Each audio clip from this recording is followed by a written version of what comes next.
கார்த்திகை ஜோதி, காவிரியின் அழியாச் சுடர். கிருத்திகை நட்சத்திரம் நள்ளிரவு வானில் முடிசூட்டும் போது ஒரு பழங்கால தமிழ் கிசுகிசுப்பு விழித்தெழுகிறது. கார்த்திகை தீபம் தென்னிந்தியாவின் முதன்மையான ஒளி திருவிழா. தீபாவளியை விட பழமையானது.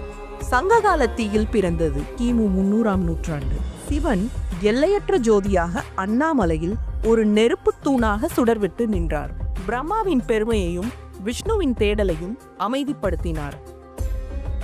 6 வான தீப்பொறிகளிலிருந்து முருகன் தோன்றினார். ஒவ்வொரு விளக்கும் ஒரு முகம், ஒவ்வொரு சுடரும் ஒரு சபதம். காவிரி நிலத்தின் தெய்வீக ஒளி பரவும் கார்த்திகை தீபத்தின் மங்களகரமான மாலை பொழுதில் கோலம். இது வெறும் கோலம் அல்ல, அரிசியினால் ஆனது. அதிர்ஷ்டம் மற்றும் பரிசுத்தத்தின் அடையாளங்களாகும்.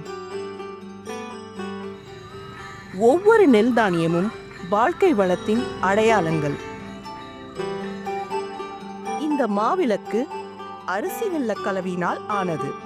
நெய்யினால் சுடரேற்றப்படும்.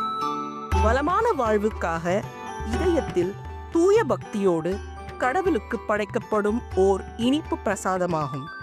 ஒவ்வொரு நறுமணத்திலும் அரிசியின் இனிமை. பொரியுருண்டை, நெய் அப்பம் வெறும் உணவல்ல, இவை மிகுதியான ஆசீர்வாதத்தை வீட்டிற்கு கொண்டு வந்து சேர்க்கும். கார்த்திகை தீபத்தின் சுடர் ஒளிரும் போது அரிசியின் ஆற்றலை நாம் நினைவு கூறுகிறோம்.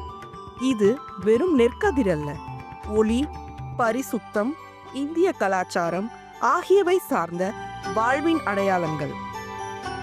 இனிய கார்த்திகை தீப நல்வாழ்த்துக்கள்.